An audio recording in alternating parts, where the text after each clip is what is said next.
So I got in a fight with one of my coworkers a couple days ago as to whether or not Rumpelstiltskin was a troll. And not the, douchebags on the internet troll, but a Norse mythological troll. And I'm like, don't fight with me on this. I know my fairy tales. Rumpelstiltskin is not a troll.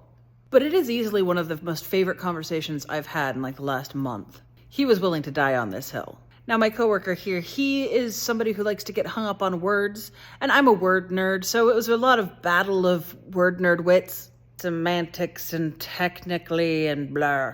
In the end, I won. I'm 100% sure Rumpelstiltskin, not a troll. But it's been days, and I can't stop thinking about it, so I'm Googling, what is a troll? What is a fairy? What is an imp? What is Rumpelstiltskin? So, journey with me.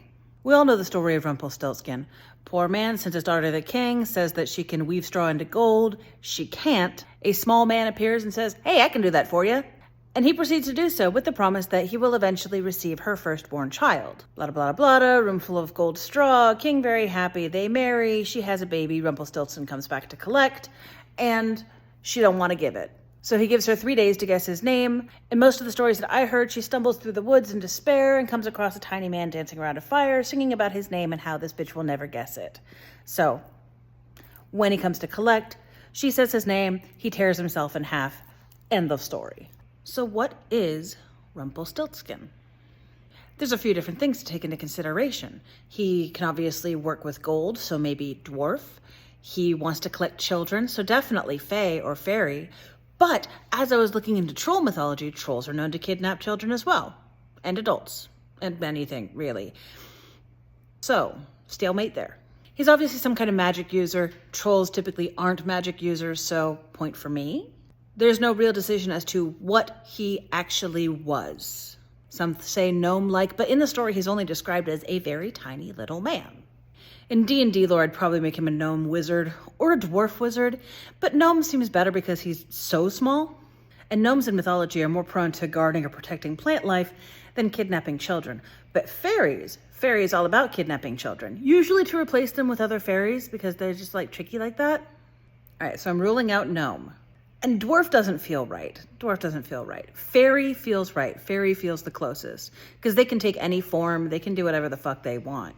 And they want your children. They love making deals. Fairies are big on names. If they learn your name, then they have power over you. If you learn their name, you have power over them. So I'm leaning toward fairy. Fairy sounds right. Oh, but then I got it. I had to know, I need more troll lore. So troll lore.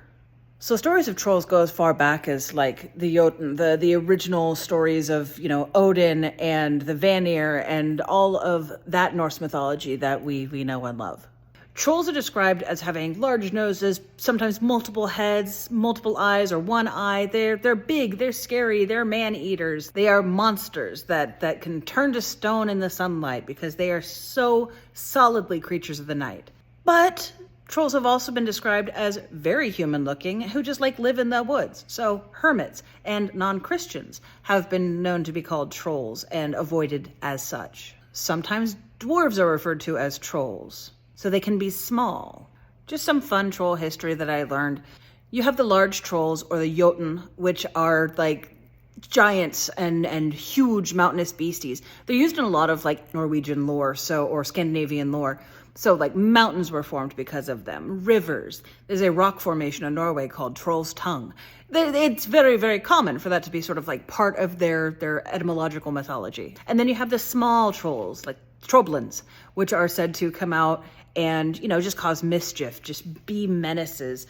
During Christmas, instead of elves that help Santa, you have the troblins which come in and just fuck up your day. Or fuck up your tree and your presents, and they just make big messes. Little beasties. I don't know. I stand firm that Rumpelstiltskin was not a troll.